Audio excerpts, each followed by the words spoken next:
Everybody scatting in the background. Good morning, everybody. Welcome to Racing Dudes Daily Kentucky Derby Daily Show for April 29th. I'm Magic with Aaron Halterman and Mike Somich. Gentlemen, a little bit of news this morning. First thing we can talk about, we're going to jump right into the works. We got to see Zandon a little bit early, and we're going to pull it up here on the screen. Take a look here. We'll have Zandon and Messier back-to-back. But, Aaron, we talked the last 2 days about how we don't give a shit about works, and yet all we do is talk about works to lead a show. So, yesterday it's Taiba, today it's Zandon. What do you think? Yeah, well, what else are you going to talk about right now until this draw? You're just kind of making up things to do here. But, thank you, Zandon, for putting in this work because people are losing their minds over it. And there's some talk that Zandon's going to be the favorite in this race. Now, listen, I am a guy that likes Zandon. I definitely think he can win. But I'm also a guy that's rooting for him to be the favorite because while I like him, he should not be the favorite. So I love that he had a great workout today. I think that's fantastic. Mike, what do you think about Zandon? Minute and 0.4 is slower than Taiba, right? Going 5. But hey, this is the best workout ever. It's amazing what happens when you don't run next to a horse. The difference people's perception of a time is, right? Because that's really the only difference here is that we didn't run next to a horse. Now, hands are a little tighter there, all that jazz. Look, whatever. Great workout. Congratulations. Zippity doo-dah. This horse should be the fourth choice. I agree with Aaron's analysis. Like, definitely a contender. Definitely someone that could make some noise. Definitely not someone that should be the favorite in my mind, though. And it looks like the way that Twitter reacted to this workout is that he's going to be the favorite. And listen, I'm an Epicenter supporter, and I know you guys like Taiba, and Messier is going to be here on the screen. So they're going to be better prices. Let's talk about Messier. He does 6 furlongs and 111.3 That ends up being a full second faster than what Taiba did yesterday. But we also talked yesterday about how Taiba hasn't always been the best workhorse in the morning. Aaron, focusing specifically on Messier, this seems like your traditional Bob Baffert final workout before a big race. Yeah, exactly. He looked great. Everything you wanted to see, all the things that they're going to tell you after a good horse works. That's what happened here. There's a reason why they've thought all along this was their best one because he does everything the right way, right? Like you look at Taiba's work and it's like, yeah, I don't know, that wasn't great. And you look at this horse work, you're like, yeah, he looks really good. He's a nice big horse. He's had the logical progression up to the Derby. So it's why a lot of people are going to be sitting here going, well, gosh, this horse, he kind of fits what we're looking for here. Like I said, good, nice work. He's much in the Taiba camp now. We're going to just cool him out today, tomorrow, as long as they're healthy. They'll get on that plane Sunday. So, all systems go for Messier. He certainly looked pretty solid in this race. Mike, you agree? Yeah, I mean, looks like he's running good. I mean, he worked out well before the San Antonio Derby. He outworked at Taiba before the San Antonio Derby as well. So, I mean, this is just the tale of two horses and how they are in the morning. I think the key is, like Aaron said, he gets on the plane, right? As long as he gets on that plane, he heads out there. I think he is one of the 4 horses that could win the Derby. Honestly, this is 2 of the 4 horses I feel like that could win the Derby. I just think that it's interesting how these workouts are being judged differently from a buzz perspective because I don't feel like I'm blown away by one or the other. So to me, nothing changed this morning, except it looks like both of these horses are going to head to the Derby as long as we come out good from these workouts. So this is one of those spots where everyone's going to be working the best they ever had. And you're going to hear that for this whole week. This is the best this horse has ever run, ready to go, never been fitter, never been more excited about running him in a race. Like all the buzzwords are going to come out. And sometimes you just kind of block out of that noise. As long as no one's dropping a 116.6 furlongs, I'm happy, right? Let's start. So, Aaron, you brought up the fact that Taiba, the Messier just needs to get on the airplane, right, to get to Louisville. Taiba, we don't know if he's going to go. According to Horse Racing Nation, he's out. I'm not going to comment on this. I had a subscriber of ours email us last night saying, what is this? Like, I haven't seen this reported anywhere else. I said, I don't know. I don't know what this is. They say in the article on a Zoom call, he confirmed he's not going to run. I was on the call. He said no such thing. So I don't know. I don't know who dropped the ball there for HRN. That was a little funny to see. I really loved the smarmy tweets that came out about it too. That was pretty. But it's 2 days ago. Yeah, this is how they. Anyway, we'll not jump on that one. Before we let's just sidetrack real quick because the chat kind of exploded. Rivka I don't know if you boys were watching Keeneland, but that Wesley Ward firster, ran off the screen. Probably going to Ascot, probably early Breeders' Cup Sprint contender. Yeah, Yep, looked like and a that pretty was good horse. that was the one, wasn't it? Not Yeah. Rivka. Yeah, it's Love Reigns. Yeah. Sorry. I saw And Rivka that is another Stone Street horse. So yeah, you're gonna see her at Ascot. Irad was up. She kind of didn't break great, and then just blew them out of the water. I mean, that's by far the best Ward we've seen. He's been struggling in these 5.5 furlong turf races. We've seen it at Keeneland. So good to see him get one, and that is definitely a horse we're going to see at Ascot. Let's move on. We've got a couple things to talk about here. Let's go ahead. We're going to rank the circuits today, something we thought would be a fun conversation here. Louisiana, California, Arkansas, Florida, New York, Kentucky. Where do you want to go here, Aaron, as your top circuit if you were going to rank them from the Kentucky Derby Trail? I think you have to go from a depth perspective. Louisiana has got to be number one because it's produced so many horses out of that Risen Star that came back to win. And then, the horses that stayed around for the Louisiana Derby or the new shooters, they're pretty solid as well. So I put Louisiana number one. I certainly think it's just a situation where, for whatever reason, that Risen Star, a lot of horses pointed to it. Now, not all of them stayed for the Louisiana Derby, but it ended up being a huge race, probably the best race as far as a depth of the field goes. And I think we all have the same four horses as the likely winners, and two of those four horses were in the Risen Star. Mike, where do you put Louisiana if you were going to rank the circuits?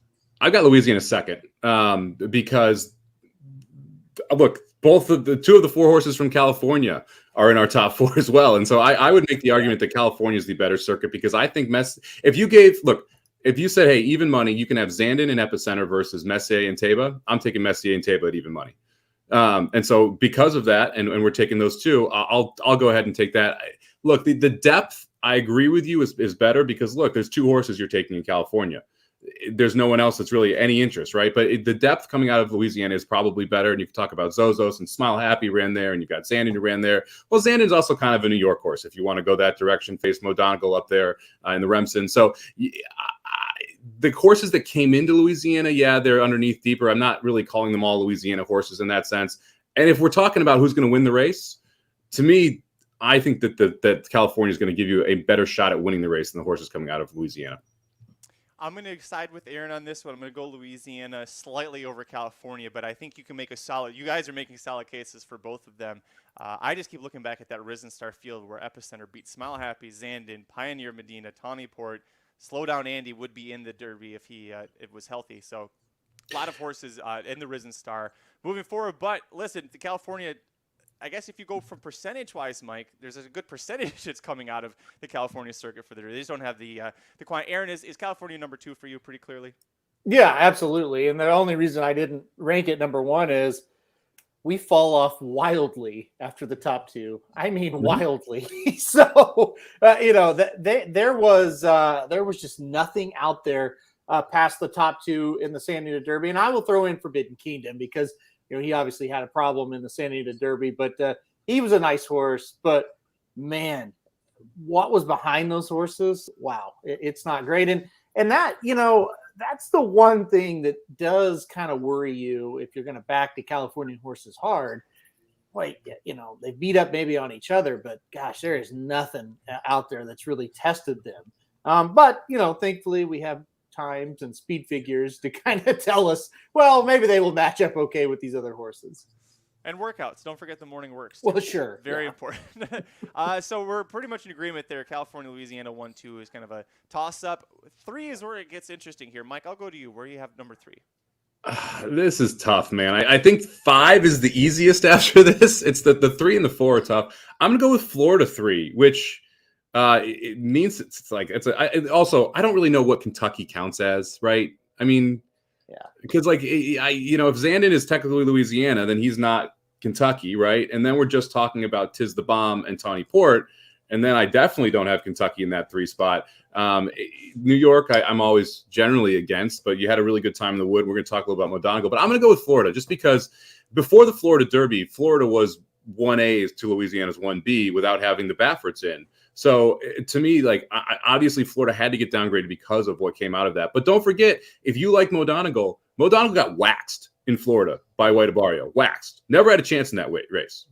Like, White Barrio was cooled down and walking home, and Mo Donegal was not making up much ground on him down the lane. So I'm going to say Florida is the third best. And it's crazy because I don't know if I'm going to use anyone in the Super outside of California and Louisiana. Wow. That's crazy. Aaron, did you have Florida 3 as well? Yep, I think that makes total sense. I'll go ahead and talk about the number 4. I think New York is probably what we both have 4. Usually it's awful, right? Well, I say the last 10 years, let's say. It's not good. I think it's the best it's ever been coming out of there. When you think about Mo Donegal, I mean, he certainly was proven to be a horse that's at least got a shot in this Derby. And you think about early voting, and we touched on a little bit on the first show we did. Okay, you're skipping the Derby. That's probably really smart. He's probably got a shot to make an impact, at least in the Preakness. And then, you go to the Belmont. Well, usually a New York horse does okay there. So I think they're going to be heard from on this Triple Crown Trail. Do they win any of the races? I'm not sure, but I think we are at least, they're in the conversation. We're talking about these horses throughout this whole process. Yeah, Mo Donegal is one of the horses I'm most scared of going to the Derby because I'm probably not going to use him, and I will feel dumb if he runs up for 3rd or 4th or something like that. It's interesting, like that Florida race is the one that really gets me off him. I feel like he's kind of a plotter, and he definitely could run up, and he is improving. The last race up, the Wood was a very good race. The speed figure came back well. They ran sub 24s all the way home after the first quarter. So it's a strong prep race from a time perspective and from a numbers perspective. Early voting wasn't one that I was going to plan on using in the Derby. I was not as high on early voting as some other people. I also think that Mo Donegal got absolutely the perfect trip in that race, and that was part of the reason he was able to run down early voting. So for me, it's just he's one of those horses that I think is tough, and I understand why people were interested in playing him. He should take some money. I get that. For me, it's just a horse that I'm not going to end up using here. I don't think I'm going to end up using here, depending on the draw week out. What do you guys think of the switch? Obviously, Rosario is going to stay on Epicenter. Rosario kind of fits Mo Donegal perfectly, doesn't he? I mean, that one-run, massive closer type horse, it's what we always talk about being Rosario's biggest strength. He's not going to have Rosario for the Derby. Does that affect your opinion on Mo Donegal at all? I mean, I think if you're trying to debate between the two, that would be the one that would be, well, Rosario picked Epicenter, The other part of it is to kind of counteract what I just said. Rosario's kind of married to Asmussen at this point. He's riding all of his horses, no matter if it's a Derby, runner or a $10,000 claimer in the second race at Oaklawn. That's his guy for the moment. So there's a little bit of that too. But as far as the, what fits a rider, certainly Mo Donegal fits Rosario. And you could probably say Epicenter would fit Irad a little better than Rosario might. So it's kind of interesting how to look at that. But, I'm with you. It's like Mo Donegal is a little scary because you do see the talent. I'm with you too, though. It's just like, did he get the perfect setup in that race? They went awfully fast. He still was just barely able to catch him. I don't know. I'm on the fence with him. Well, if you go back to our reaction of watching the Wood Memorial, we talked about how Mo Donegal won because Rosario gave him that perfect trip, and it just caught early voting, who's not even going to the Derby. It sounds like going to the Preakness. So it was exciting to watch. It was exciting to think, hey, the New York circuit is back. But I am kind of with you guys. I'm getting weaker and weaker on Mo Donegal. As Steve brings up, the Wood does not have good stats for hitting the board in the Derby. But I would say this is the best version of the Wood we've seen in a while. So I do want to at least make sure I give some credit in that front. And I think Chris brings up a good point here. Why is Zandon taking so much steam here? Well, Mo Donegal's numbers are a little bit better. And by the way, Mo Donegal beat Zandon, right, in the Remsen. So to me, I can answer why I'm more interested in Zandon than Mo Donegal, but it's tactical speed. I think you're going to see Zandon in a better position in the Derby than you're going to see Mo Donegal. He's a little closer up in the Remsen. And I think Pratt is going to get him in a little bit more forwardly placed spot, whereas Mo Donegal is just that one big run horse who's going to be coming from way back in a race, which I'm worried is going to be a little devoid of speed. I was laughing at Nick. I've written it down on my calendar, notes and Equibase, and anywhere I can. Do not play Mo Donegal. I've had to do that before as well. Aaron, did you have anything to add to that about why Zandon's taking so much steam? Yeah, for me, it certainly is. He can, if you watch his 3 races, and they'll be up this weekend where I kind of analyze all 3 of his prep races. He makes moves on the turn, and that's what you have to do as a horse that kind of comes from out of it. In his case, he can't come from the last 2 races. But I'm with Somich. I think he can sit a little closer. But regardless of where he's at, he can make his move on the turn. He's proven it 3 straight times, and then in the last race, he proved he could make a big move on the turn and then finish and run down a horse like Smile Happy, who he was still 2 lengths behind, even though he got up into 3rd on the turn. He still had to go get a horse, and he went out there and did it. And so that is 100%, a million%, a billion% how a horse coming from behind wins the Kentucky Derby. They've got to get in that position when they hit the stretch, and then they still got to be able to finish. He's proven he could do it. That's why I like him a little bit better than Mo Donegal for this race specifically. Yeah, and I think we all like Mo Donegal's future. He could have a really great 3-year-old, 4-year-old campaign if they keep him going. But for the Derby specifically, it's easy to fall in love with a horse like this. That's why Nick said he had to write down "Don't play Mo Donegal." So if you don't like him now, maybe if you're worried, do what Nick did. Just go ahead and scratch down a note putting that. Do you want to talk about the Arkansas circuit quick? Because how about this, Aaron? The Arkansas circuit did produce American Pharoah in 2015, but you look at 2022 now, and this was like the exact opposite of a Triple Crown trail producing circuit. So what happened? Why did Arkansas just kind of fall off the map this year? Well, that's the magic question, right? And well, you asked it, I guess. That's why. No bigger fan of Arkansas than me. I'll start with that before I just rip this apart. But it just felt like Arkansas has 2 local guys that year in and year out actually have like the big 3-year-olds, and it's Asmussen and Cox, and their best ones ran at Louisiana this year. So that's number 1. And then number 2, you don't see these California horses, the really good ones, shipping into Arkansas anymore. They've went to Louisiana, and that's the biggest one. You look through the history of the Arkansas circuit, it relies heavily on a guy named Bob Baffert. Well, he's kind of sent his trash to Arkansas the last few years. And then Doug O'Neill has sent his horses to Louisiana. I know Slowdown Indy didn't really work out in Louisiana, but Hot Rod Charlie last year. So it was just one of those situations where the locals weren't any good and their shippers were worse. I mean, it was a bad year. So just those 2 combinations. And I don't know, maybe the timing of the races are kind of throwing people off. You know, they jacked with the timing a little bit. Maybe that'll iron itself out. So we'll see. But yeah, there's no doubt it's the 5th one on the list. Yeah, definitely the lowest. And it's tough to rate Kentucky just because it seems like obviously I think the Turfway ones are a joke because they're on synthetic. And I realize that, like certain horses have come through Turfway. I know Animal Kingdom's one example that won the Derby off Turfway, but Animal Kingdom also was able to run on dirt a couple times after that and look pretty good, where we've seen the horses that won at Turfway struggle on dirt afterward, except for Tawny Port, came back and looked pretty good at Keeneland. Keeneland's tough for me because none of those horses originated there, really. I mean, they're all coming from another place and trying to scoop up some late points in the Derby to kind of make it through. So Kentucky to me is more of a hybrid of them. I kind of consider Arkansas, New York, Florida, Louisiana, and California the big 3, and then people come to Kentucky to kind of scoop up what's left over. Have we had a winner from the Bluegrass win the Kentucky Derby before? I'm trying to remember offhand. I mean, we have. It's been a little while. Okay, that's why I can't think of anybody. Yeah, it's been a I say a little while. I think it's been, for an actual winner, it's been a long time. Huh. We'll look that up. I bet Dennis knows. Dennis is in the chat. He can let us know about that. I want to bring up a different one because it's something that we talk about when it comes to speed figures. There's Buyers, there's Timeform, there's Brisnet. Tim brings up a good question for you too. Timeform likes the Wood much better than the Florida Derby, but Buyer Figures likes both about the same. So what do you 2 gentlemen do when you see something like that? Aaron, start.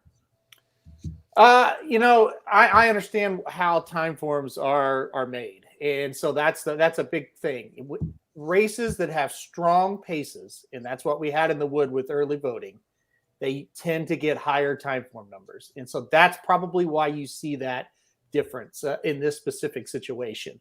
On average, I trust Timeform more than I do Buyers. But again, with the buyers, the strong pace makes a difference. And if you're looking at the time forms there, Tim, you can see early voting actually gets a higher time form than Modonegal, despite the fact that Modonegal won the race. Why is that? Because he went out, he being early voting, went out and set the pace. And so he gets a little bit extra credit for that. Mike, what about you? I agree with Aaron's comment. I think generally time form is a more accurate number from a holistic perspective. They take in the early and the late part of the race, whereas the buyers are mainly taking in the later part of the race and the overall finishing time versus what the horse actually did early. So you can see a terrible buyer number come back, but a decent time form if a speed horse fades a little bit, just because they did more work early. So I think time form is the better holistic view of the race. However, I think with the Florida crop, you gotta decide whether or not you're going to look at the Holy Bull. I mean, because if you go back and you look at White Abarrio's effort in the Holy Bull, that race is very good on both, right? And so you kind of have to say, okay, is the Florida Derby, and this sounds weird, a race you want to just cross out, even for the winner, because they did go slow toward the end of that race, but they went pretty fast early. They went faster than the Wood early in the Florida Derby. So you kind of have to make a decision on how you're judging that Florida Derby and whether or not you're going to go off of kind of the Holy Bull, you're going to go off the Florida Derby, and what you believe, White Abarrio had left in the tank, because he's the one I think you're really asking the big question about. For me, White Abarrio has become one of those horses I'm struggling with because I liked him after that Holy Bull. The Florida Derby was not great, but if he goes back to that Holy Bull, he's right there. I mean, he makes as much sense as anybody else. I would think, just to jump in, if for Somich, if White Abarrio wins this race and you don't cash a ticket, you are going to be really mad at yourself. We've heard about White Abarrio since December, so yeah. You're gonna have to do some kind of protective ticket with White Abarrio. I may just have to play that Florida Oaks Derby double and just play a Kathleen Owen to White Abarrio just in case. just like a $100 straight Florida circuit. I love it. Speaking of White Abarrio, he may not be a horse that is post-draw dependent, but we want to talk about horses who need the perfect post-draw and what that post position or area might be. Aaron, this is an idea that you had, so do you have an idea for who you want to start off talking about? Well, I think let's start off with Messier. I think he's very interesting to me because we think he's got a shot to either be right off the lead or on it. I think it is very imperative that he gets 5 through 10, something like that. I do not want him all the way to the outside, and you don't really want anybody all the way to the inside. So I think Messier, it's very important where he draws. I'd love to see him right there in that middle. Mike, what about you? Do you have a horse that to you thinks needs to be in a perfect post position there? I think that was a great one from Aaron. I think Zandon is the horse that has to draw perfectly here because if you assume that there's not an abundance of speed, if Zandon draws the 1 and gets shuffled back or the 20 and has to be 4 wide on both turns, he's screwed. You could say Modonegal is in the same spot as well. If you're one of the horses that's going to try and close and you don't draw well and you can't position yourself tactically, you got a problem. So like, I agree that the Messier draw is important, but to me, it's more the Messier draw and the Teva draw and the speed draw really is more dependent based on who's going to be in front and where they're going to stack up. Whereas if Zandon or Modonegal draws inside or outside, they're off every ticket for me. I'll go. Those are both great answers. I'll go a little bit sideways and go with Smile Happy. I think that's a horse that a lot of people are going to be wanting to bet. And if you like his chances, Smile Happy is another one that I think if he draws too far outside, he's going to get shuffled too far back.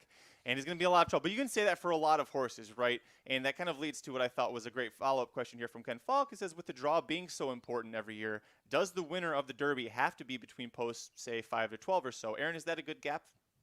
It's where you want to be. I think that's perfectly put, like the positions of 5 through 12. It's likely the winner's going to come out of there, right? Some years, Ken, you might have a horse or two that can overcome something like that. When Pharaoh drew wide, it really wasn't that big of a deal. He was just a better horse. But we saw, you know what? As a guy who picked Essential Quality last year, he drew really wide. He had a really wide trip. He turned for home, and I thought, oh, he's looking just like Pharaoh did. He's going to gobble these horses up. He couldn't do it. So I don't think we have a horse this year that can overcome a bad post. So I guess to circle back around, yes, I think 5 through 12 is very important this year. Mike? It definitely helps, right? I don't think you have to be there. I think I disagree with there, and I think a couple horses can overcome it, depending on whether or not, like, look, if Messier draws inside of the 5, I'm not throwing Messier out because I think he is good enough to be able to have tactical speed, get out of the gate, and go.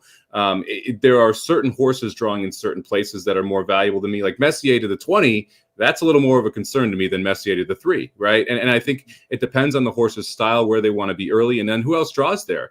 Like the other thing, like Messier in the 3, if you have, let's say, Creative Causeway in the 1, isn't so bad because you know what the 1's going. You know he's going, and so that gives you the ability to go right out to the outside, sit on his flank, and you will definitely be in second throughout the entire race, and you know it because no one's going to try and go by both of you. That'd be suicide. So a lot of it depends on where everyone else draws, but I think it's specific horses that can handle, that have more tactical ability, that can handle those more difficult posts. I kind of feel like if you're on the outside this year, you're in a lot of trouble, though, because there's a lot of horses that want to be tactical. And if you're 6 wide in the first turn in the second pack or the third pack, you can't win the race. So to me, because we have, these horses that are kind of 10 horses, I think it is, with 100+ time form that all want to be tactical but don't want the lead. Those outside horses that draw tactical, those tactical horses that draw outside spots, I think are in a lot of trouble. Nobody wanted to say that the Japanese horses need the perfect post draw? No? What do you think? So Summers tomorrow's going, right? I mean, we can just kind of assume that. What does Crown Pride want to do here? Like Magic, you I think are the highest on the Japanese horses, I believe. You picked Crown Pride in the UAE Derby, and you seem to like him. And I know Aaron's been shitting on him, and I've been talking about he's going to get over bet. So, what trip are you looking for from a Crown Pride perspective? Where do you think he tries to sit going into that first turn? Where do I think he ends up sitting? I think he breaks poorly, and I think he gets shuffled too far back, honestly. I think Crown Pride's, he's not the fastest horse out of the gate in the UAE Derby this year specifically. We didn't have any good American horses there. So it's not like he was facing someone who can break the gate or has some class. I don't even remember who the hell our horse was. That was a Gilded Age or something like that, Mike. That was Gilded Age was there. So the Crown Pride, if you watch UAE Derby, you're like, oh, he didn't break that poorly, but a lot of those horses were very slow out of the gate. American racing, this is why the gap in the Kentucky Derby specifically is still really large between the American horses and the international horses. You've got to be speed out of that gate and be ready to go. And when you've got an international jockey riding in the Kentucky Derby for the first time on that horse, you remember Thunder Snow? I remember Thunder Snow. This is not going to go well. Well, we are assuming Summer tomorrow is going to go, and just what Magic just said. Might not be fast what he's going to do. That's true. Yeah. They're always just a guess. Will they run to their form or not? Like I'm talking about their running styles, even. It's a guess. I thought Mendelssohn would be on the lead. He didn't break well, and that was it. He was 18th, and he never picked up his feet. We had, I guess we talked a little bit about Oscar performance yesterday. Mendelssohn today had his first horse debut at Keeneland, an 8-horse. Actually ran pretty well, going 5 furlongs on the turf. Was able to run up late. I'm not sure Mendelssohn is going to be as good of a win early sire as we see from Oscar performance, but still another fun freshman sire in this crop. I love freshman sires, so I'm going to keep bringing this stuff up. Well, and Mendelssohn's a half-brother to Into Mischief, right? Yep. He is. Yeah, so you've got yourself basically an Into Mischief pseudo-turf sire out there. One of the reasons he was $3 million. It was not a cheap horse. I forgot he was that much money. Yep. Yeah. I miss being able to be against Mendelssohn. I loved Mendelssohn. God, Mendelssohn, I loved that horse. How many wins in the U.S., Magic? Just one. Throw up the O! I don't believe he won in the U.S. He won the juvenile turf, didn't he? Oh, that's right. Okay, fine. Since he actually came over. After that, he didn't win. Fine, give him the 1. I like the L more. Save the O's for Kathleen. Let's see. We talked about the post-draw stuff. Why would a closer be handicapped by drawing the 1? Manu wants to know. Distance-saving trip, and actually it was brought up earlier, I think, by Manu. Yeah, looking at Lee, got second a long time. Was that 2017? Yeah, got second. Of course, looking at Lee's a little different. If you remember, that horse would break from the gate and then just stop and count to 10 and then start running. That's how far back he was. But Corey Landry had a nice trip there. So is it a closer used to this sort of a setup, Aaron? They're definitely not in as much trouble as a horse that likes early speed, because the big thing with the 1, you got to break or you're done. Well, if you're a speed horse and you don't break, you're all the way shuffled back to 12th. So no, they're not hindered quite as badly, but we've talked about you got to have some tactical position. Well, a closer drawing the one with 19 other horses to the outside of them, that's probably gone for them. They're probably just going to have to drop way back and try to make the one run, just like Looking at Lee did. And like I said, he ran very well. But I just, end of the day, it's not ideal even for a closer, because again, a closer, you don't really want to be last. You want to be, at least mid pack, sitting 10th, 11th, 12th. And if you draw the one, you're probably going to be close to last. I think the key is to go back and watch some past derbies, even last year with the new gate. And I know that got brought up in the chat there. Watch what happened to Known Agenda. I mean, the thing is that you have a lot of horses that want to get out and get over. And if you're on the rail, man, watch what happens when they try and get over, because all of a sudden, let's say you're thinking, oh, I'm sitting here in 4th, and this wave comes over, and all of a sudden, oh, well, okay, I'm in 8th. That's not bad. And then the wave comes over, and you're like, oh, shit, I'm in 14th. Like, what happened? And that's what happens from that one post. And if someone is, and these are 3-year-olds earlier in their career, if someone's aggressively coming over, you're going into the rail if you don't check. And so you have these just tough trips from that one post, because horses are consistently, this flow is going over you toward that rail. It's why if you're in like the 4, you can work it out a little bit more, or the 5, because you're going to try and outbreak the inside horses and then start moving over. And so it's just tough, because either you have to just gun it and then go fast in that first quarter and slow down a little bit and sit in mid-pack or sit behind the speed, or you have to be willing to just drop all the way back. So, if I drew the 1, I'd rather be a dead closer, but the likelihood of the winner, or the likelihood of anyone hitting the board coming from 20th around that first turn, it's got to be sub 1%. I mean, it would be so difficult to do. Even if you save ground both turns, you got to work out a trip while saving ground. And so weaving through 19 horses, while some are quitting, some are going forward, others are just kind of plotting in place. It's not an easy thing to do. And that one post just makes it extremely difficult to get any tactical position, because you're at the whim of all these other horses that are at your outside. Mm-hmm. Wicked Felina says that all 3 of us, a whole $5 crown prize, going to do a lot better than you expected. Gentlemen, define a lot better than you expect for crown prize. Yeah, that's just it. I don't know what top 5 is that. I think he finishes. I would put his over under at 8.5. That low? Maybe 9.5, somewhere around there.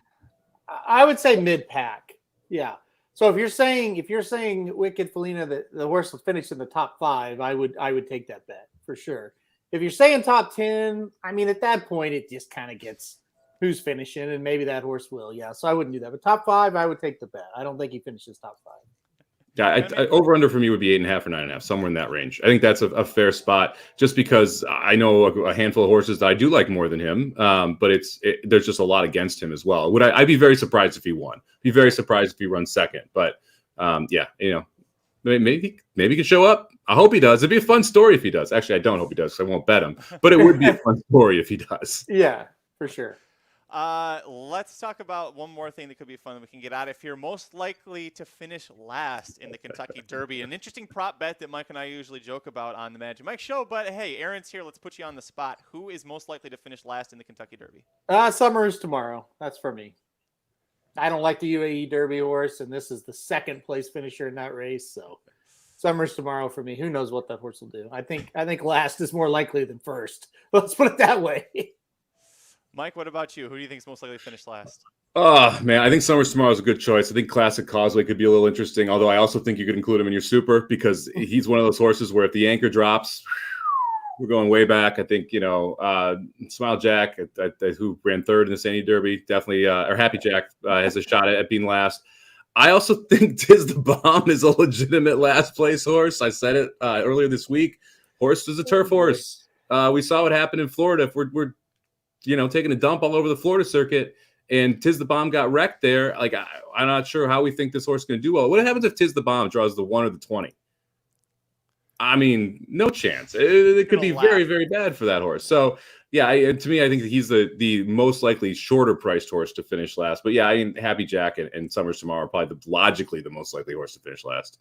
I was going to say Happy Jack or Classic Causeway is a good one, but you're right, Mike. He's also a horse that if he ends up, we talked about earlier, if Summers tomorrow doesn't break well and Classic Causeway happens to just inherit a lone lead, he's probably not going to win, but I mean, he could hit 4th. Everybody's going to be stumbling behind him, and if he can hold on, I think if you hold if you forget the Florida Derby, where once he got past and wasn't going to win, the jockey just wrapped him up. Forget the fact of how badly he faded there. It could happen again in the Kentucky Derby, or it could not. So that's the fun of things. Yeah, that's the thing.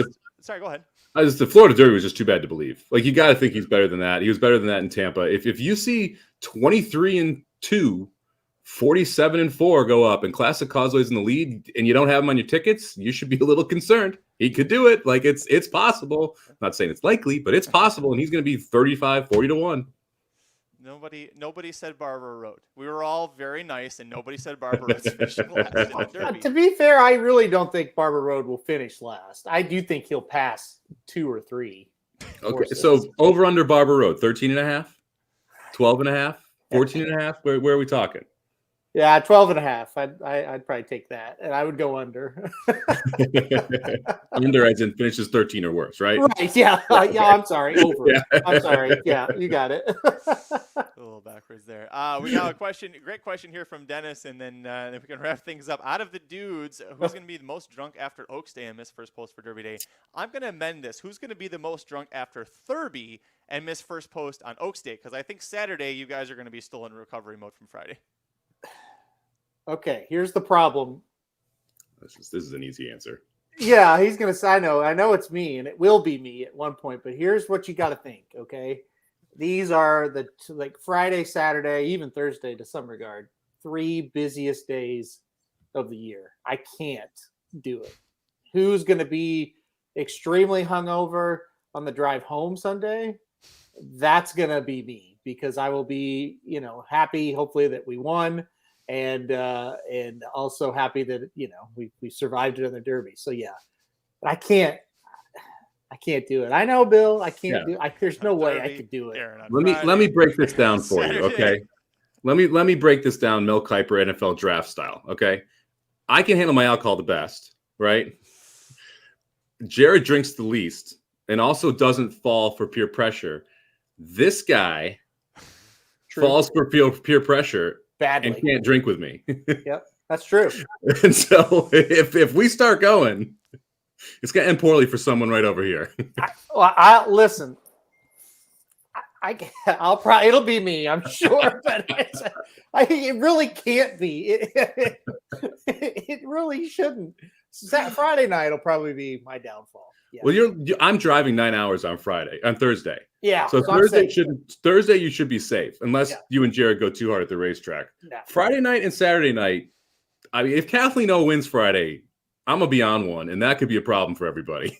Yeah. So here's the deal. Friday, we kind of talking before the show, and maybe we'll get into the Oaks once we get the draws out next week. But we really love Kathleen O, and we think we're going to get a price. And you're right. We could have our whole weekend made if she was to win.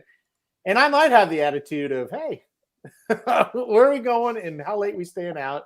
And I'll get there for the Derby, the next day. I don't need to see the first 4 or 5. So, well, I mean, we got to find an O liquor, right? I mean, there's got to be some really good O booze that we can do shots of if she wins. And that is when you're going to get in trouble. Because I'm going to be like, hey, remember we got 8-1 on Kathleen O? Let's do 8 shots. Oh. Okay. Oh. Yep. Okay. Bowl shots or regular shots? If we do 8, it won't matter.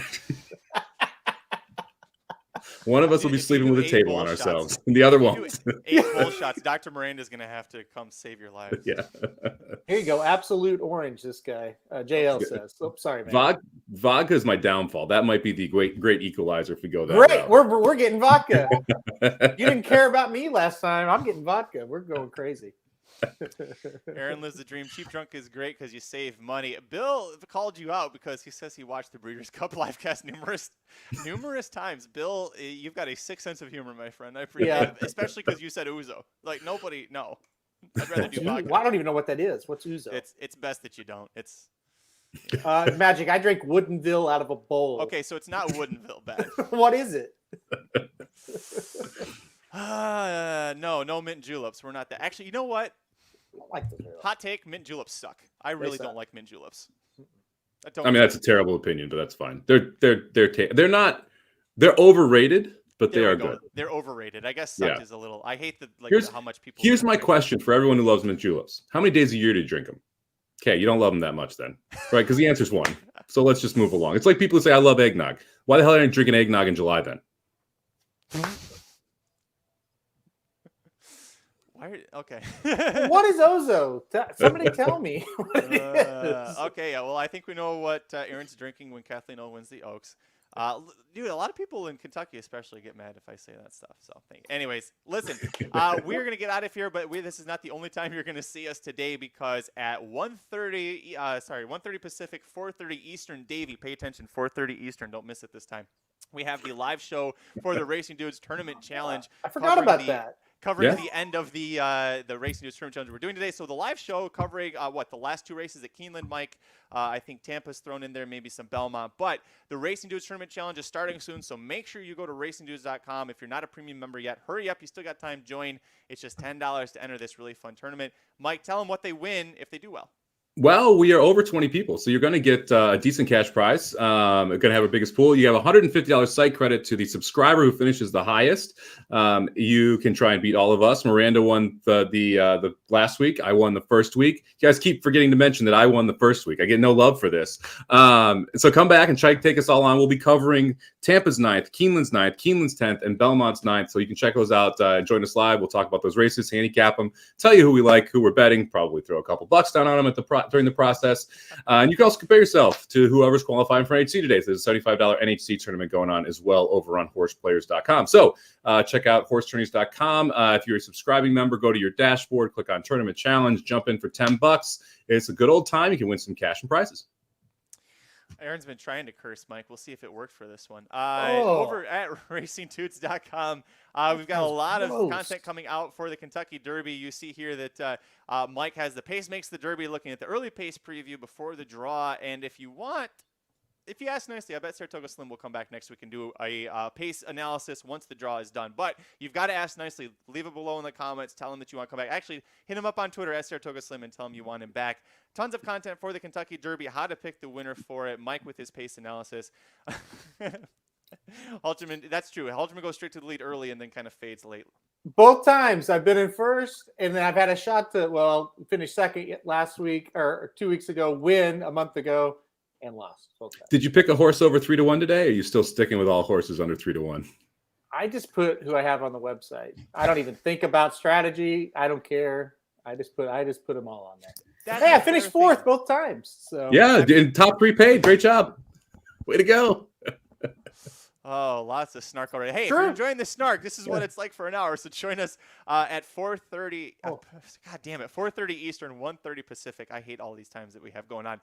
Make sure you join us here, and of course, subscribe to racingdudes.com and youtube.com/racingdudes for all the Kentucky Derby and Oaks analysis. Aaron, you got breaking news? Yeah, I have breaking news. Somebody just sent me. Donegal Racing just sent me an email. Mike Rapoli has bought into Mo Donegal. All right. No breaking news. Joining us.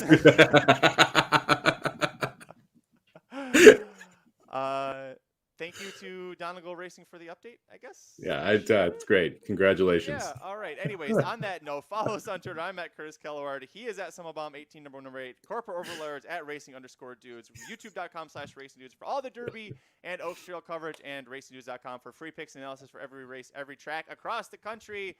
Thank you so much for joining us. We'll see you on Monday for the draw coverage. We will be live. We'll be live right before the draw begins for the Kentucky Derby and the Kentucky Oaks on Monday. And then you can just join us here. We'll laugh about it. We'll cry through all of the pain and the misery, and we'll pick some winners. How much longer? I was just going to keep talking. Were you in the fucking show? Everybody. See you guys Monday.